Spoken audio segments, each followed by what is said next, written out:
আমরা চৈত মাসের 20 তারিখ থেকে ধান কাটা শুরু করছি, বৈশাখের 20 লাগাত ধান কাটা শেষ হয়ে যাবে। এ পর্যন্ত 50 কাঠা মতন জমি কাটা হয়েছে। 6 জমিনের মধ্যে আমার 7 মণ 8 মণ ধরে ধান হইতেছে।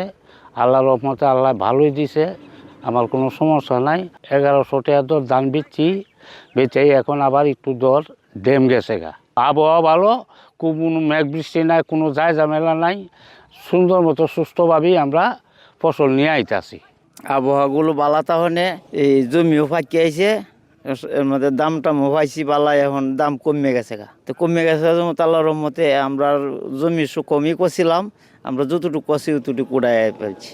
ভালো ফসল হয়েছে এই বছর, আগামী বছর থেকে আমরা এই বছর ভালো ফসল হয়েছি। মানে জমিন কাড়াকুড়ি শুরু হয়েছে, এখন আমরা বর্তমানে গত বছর থেকে আমরা এবছর ধান বেশি হয়েছে, জমিনে ফসল বেশি হয়েছে। মাস 15 দিন আগে জমিনে একটা ফুটাও চাল আসিনি ধানের মাঝে। আল্লাহর রহমতে একটা বৃষ্টি হালকা হওয়াতে আল্লাহর রহমত করছে, আমরা সব ধানেও এই 10 একরটায়ও আমরা 10 মণ 9 মণ ওইটা ধান হইতেছে। ধন্যবাদ আল্লাহর কাছে। 89 ধানটা কিছু মার গেছে, 88 আর প্রাইভেটটি বালার মোটামুটি বালাই গেছে, দরও বালা আছে। বিক্রি হইতেছে 88, 1140, 1130।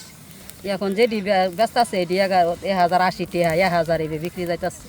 বেশি বেশি যারা করছে এরা তো মনোরঞ্জন ব্যস্ত আছে, উনা দিতেছে। যারা কম করছে এরা খালি একটা উনা দিতেছে। ফলন হচ্ছে ভালোই, অন্য বছরের তুলনায় অনেক ভালো ফলন হয়েছে। প্রতি একরে 70 মণ 80 মণ ধান হচ্ছে। মোটা ধান আমরা 800 করে কিনি, আর চিকন ধান কিনি 1050, 1100। কিন্তু মেল পার্টি আমাদেরকে দাম কম দিচ্ছে। এই ধানগুলা যাবে আশারগঞ্জ, ভৈরব, ঢাকা।